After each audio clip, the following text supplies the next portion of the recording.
हाँ भाई, चलो भाई। धर्मेंद्र प्रधान का इस्तीफा। क्या आपको पता है कि धर्मेंद्र प्रधान 2021 से लेकर अभी तक मंत्री थे, एजुकेशन मिनिस्टर। प्रहलाद जोशी 2004 से सांसद है, वो लगातार चुन के आ रहे हैं, वो नए मिनिस्टर हैं, नए मंत्री हैं। मैं आपको कुछ टेक्निकल चीज़ें बताऊंगा और ये बोलूँगा कि क्या ये बीजेपी की स्ट्रैटेजी है या सरेंडर है। पहली बात क्लियर कर देना चाहता हूँ, ना ही ये सरेंडर है ना ही स्ट्रैटेजी है। हम इस तरीके की शब्दावली का प्रयोग नहीं करेंगे, क्योंकि देखिए लेक्चर के माध्यम से मैं आपको समझाऊंगा, लेकिन बात यह है कि यहाँ किसी से लड़ाई झगड़ा नहीं है, एक देश को आगे बढ़ाना है, बस खत्म। अब प्रॉब्लम यह है कि भारत में ना पक्ष और विपक्ष दोनों पागल हो जाते हैं सीट जीतने के लिए, लेकिन जब देश की बात आएगी तो सबको आगे रहना पड़ेगा, और इसीलिए विपक्ष कहीं दिखाई नहीं। राहुल गांधी की बातों को आप सीरियसली नहीं ले सकते यार, है ना। और मैं बहुत ही सोच समझ के बात बोल रहा हूं, आई एम सॉरी, बट बहुत तगड़े विपक्षी लीडर की जरूरत है इस समय। मैं बार बार बोलता हूं, अगर शशि थरूर को कांग्रेस का चीफ बना दिया जाए, आपने मल्लिकार्जुन खड़गे को लिया है, उनको पता है कि शशि थरूर जिस दिन आ गए ना कांग्रेस में, कमाल हो जाएगा, बट राहुल गांधी एकदम ओवरशैडो हो जाएंगे। तो कहीं ना कहीं this is the high time कि अब कांग्रेस के अंदर भी लीडरशिप बदलनी चाहिए। अब आप बोलेंगे सर मल्लिकार्जुन खड़गे हैं, वो खाली दिखाने के लिए हैं।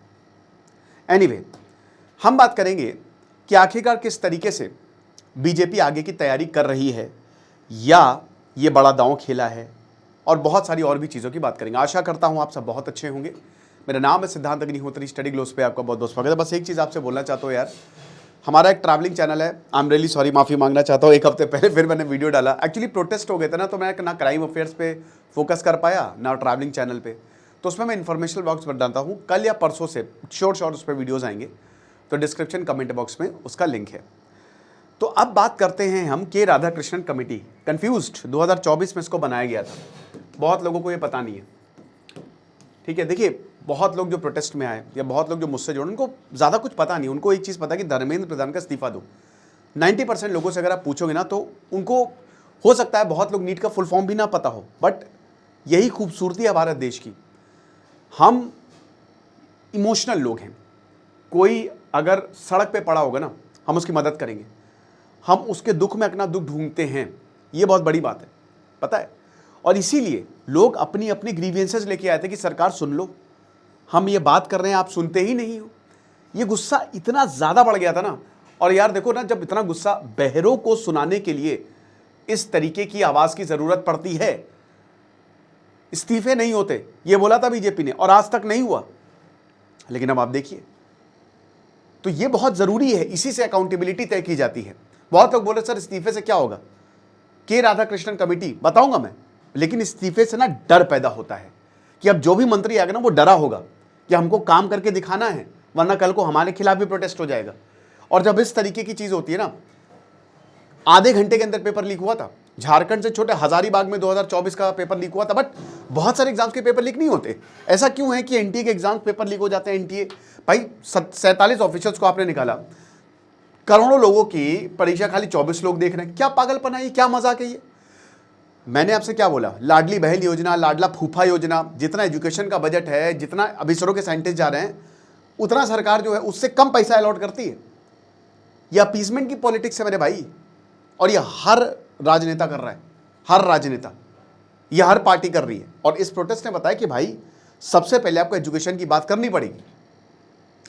तो अब क्या है कि यहां सबसे पहले के राधाकृष्णन कमेटी ने बोला कि यार जैसे आईआईटी का एग्जाम होता है ना, जेईई का एग्जाम होता है, 2 टियर में एग्जाम करो, और सीधा जो है वो पेपर को मल्टीपल पॉइंट्स नहीं, एक ही पॉइंट रखो, सीधा पहुंचाओ उनके क्लासरूम तक। कैसे होगा? CBT, computer based test, online करो ना। आपने कभी बैंक के एग्जाम्स लीक होते हुए देखे हैं? 10-10 लाख लोग उसमें भी भरते हैं, और बहुत मतलब आईबीपीएस और इन सब एसबीआई के लगातार एग्जाम्स होते रहते हैं। टीसीएस को टेंडर मिला हुआ है ना, आपने कभी आईआईटी या फिर यूपीएससी के एग्जाम्स लीक होते देखे? एग्जाम तो वो भी करवा रहे, नहीं होंगे, क्योंकि उनकी जिम्मेदारी है। तो यही राधाकृष्णन की आप ऑनलाइन एग्जाम करवाइए, सीधा पेपर, और 2 टियर में एग्जाम करवाइए जैसे आईआईटी में होता है। 20 से 30% बच्चों को सिलेक्ट करिए, 20 क्वेश्चन पेपर बनाइए जिसमें सीधा एक, उसमें से एक, ताकि लीक की पॉसिबिलिटी खत्म हो जाए। क्या इंप्लीमेंट हुई? नहीं, कान में रुई डाल के सब बैठे हुए हैं। सिर्फ बीजेपी नहीं, स्टेट एग्जाम्स का तो और बुरा हाल है। अब पंजाब सरकार टेंशन में कि कहीं हमारे इस्तीफा ना मांग लिया जाए, हमारे 2 मंत्रियों का इस्तीफा ना मांग लिया जाए। कुछ नहीं इंप्लीमेंट हुआ। जब तक नीचे से नहीं सॉल्व करोगे ना, पूरे सिस्टम को ओवरऑल की जरूरत है। अब हम बीजेपी पर आते हैं। देखिए भाई, जाहिर सी बात है कि 3 दिन के अंदर अंदर बीजेपी हिल गई। अभी तक वो बिल्कुल एकदम आराम से थी, बट 3 दिन के अंदर अंदर जो लोगों का जुलूस आया ना, जो इतने मतलब मल्टीपल और जगह जगह प्रोटेस्ट फैल रहे थे, तो बीजेपी ने सरेंडर तो किया है, इसमें कोई डाउट ही नहीं है। सारी मांगे माननी है, सारी मांगे, और कोई शर्त नहीं, सारी मांगे मान ली। 4 हफ्ते बाद, 1 महीने बाद सीजेपी के डेलीगेशन से भी बीजेपी मिलेगी, ये भी बोला है। मेरा पर्सनल मानना ये है कि प्रहलाद जोशी को, उनके पास ऑलरेडी फूड मिनिस्ट्री है, रिन्यूएबल मिनिस्ट्री है, वो ऑलरेडी इसमें है, तीसरी मिनिस्ट्री उनको दे दी। एजुकेशन मिनिस्ट्री समय कांटों का ताज है। क्या आपके पास और लोग नहीं है?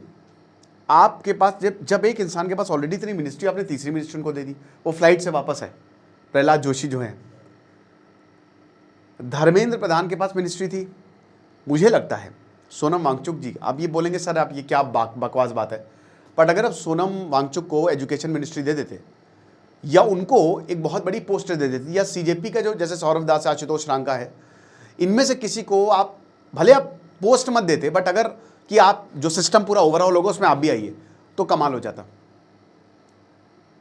या और कोई होता, मतलब प्रहलाद जोशी ठीक है, मैं चाहता हूं कि वो बहुत अच्छा काम करे, बट उस इंसान के पास ऑलरेडी 2 मिनिस्ट्री हैं और तीसरी भी आपने उसके ऊपर लाद दी। देखेंगे आगे क्या होता है। हालांकि मंत्री आदेश देते हैं, काम ब्यूरोक्रेट्स करते हैं, नीचे वाले काम करते हैं, ये भी आपको समझना होगा। उनके पास मल्टीपल सेक्रेटरीज होते हैं, मिनिस्टर ऑफ स्टेट्स होते हैं, तभी तो डॉक्टर जितेंद्र प्रसाद कौन है, वो गए ना मिलने। ये चीज़ है, तो ये बिल्कुल सही बात है कि भाई जनता के सामने बीजेपी झुकी है। अब मैं स्ट्रैटेजी बताता हूं। सरकार, देखिए अगले साल 7 राज्यों में चुनाव हैं, 7 राज्यों में इलेक्शंस हैं, समझ रहे हो। फरवरी में, जनवरी फरवरी मार्च में किसके किसके, यूपी सबसे बड़ा इलेक्शन, सबसे बड़ा इलेक्शन। यूपी कहते हैं ना कि यूपी लोकसभा विधानसभा सबसे ज्यादा सीट यूपी के पास है। उत्तराखंड में इलेक्शंस है, यूपी उत्तराखंड में बीजेपी की सरकार है, ये भी फरवरी में ही होंगे। गुजरात में इलेक्शंस है, बीजेपी की सरकार है, फरवरी में। मणिपुर में बीजेपी की सरकार है, गोवा में बीजेपी की सरकार है, हिमाचल प्रदेश में कांग्रेस की सरकार है, और पंजाब सबसे इंपॉर्टेंट फरवरी, आम आदमी पार्टी की सरकार है। तो मेरे दोस्त, 7 राज्यों में इलेक्शंस, ये तो खाली ट्रेलर है, ये जो अभी हुआ है वो ट्रेलर है। इस साल जो इलेक्शंस हुए हैं, असली पिक्चर तो अगले साल आएगी। तो बीजेपी उसको, यूपी में ऑलरेडी वो राम मंदिर का मुद्दा चल रहा है, ठीक है, ये इलेक्शंस पेपर वाला मुद्दा चल रहा है। सारे राज्य डर गए हैं, सारे राज्य अब कम से कम उनकी आंखें खोलेगी कि भाई हमको सिस्टम सही से चलाना है, राइट।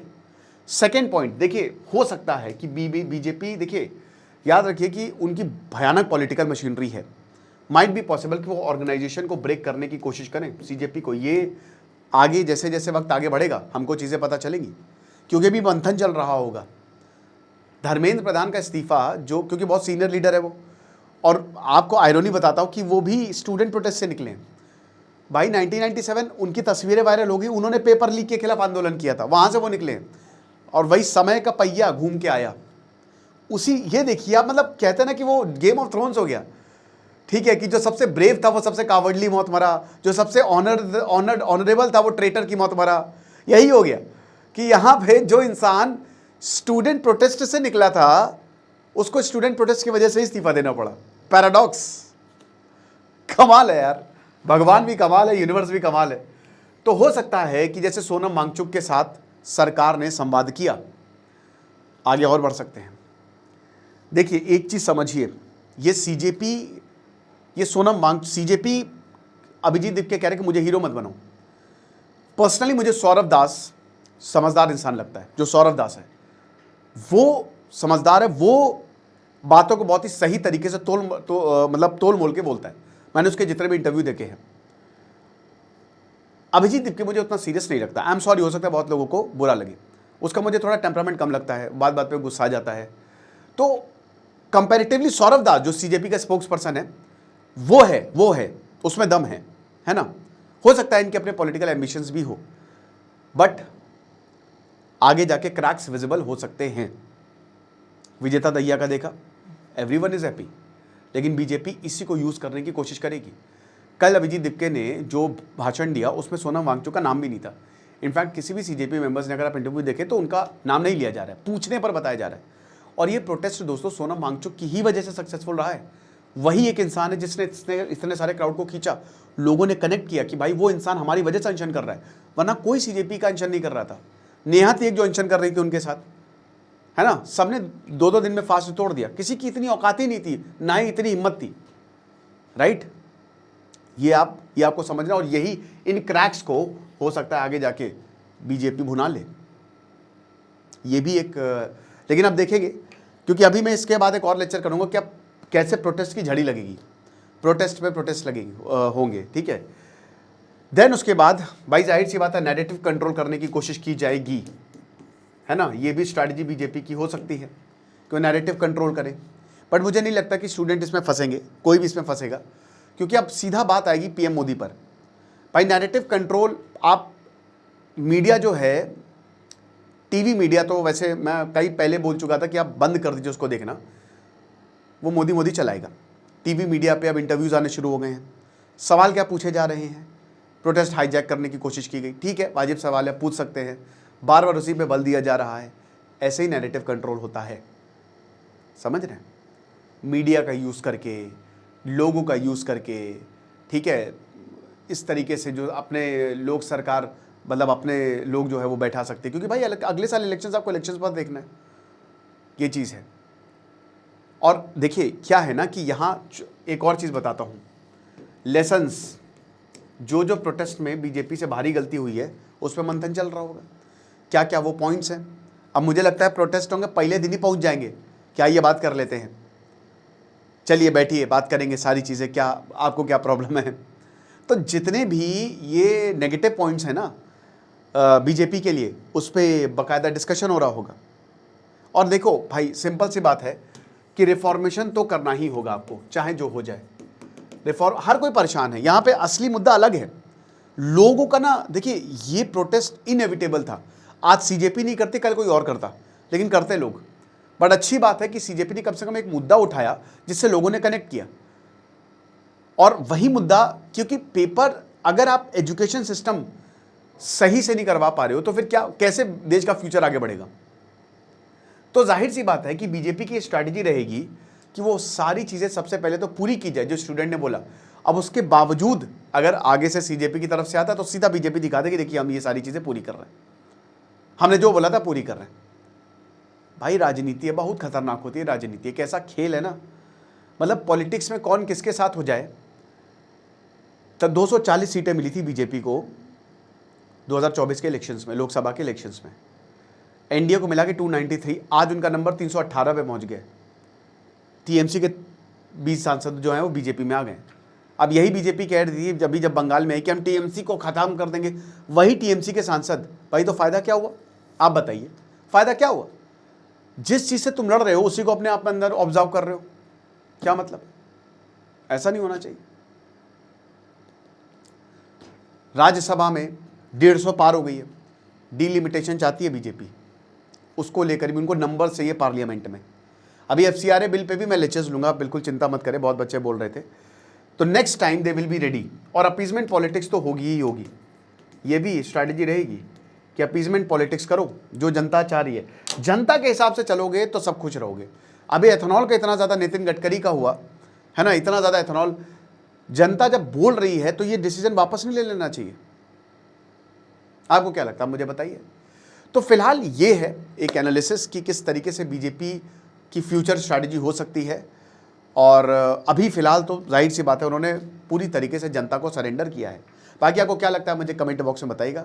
सुकून को सब्सक्राइब करें, डिस्क्रिप्शन कमेंट बॉक्स में लिंक है। Thank you so much.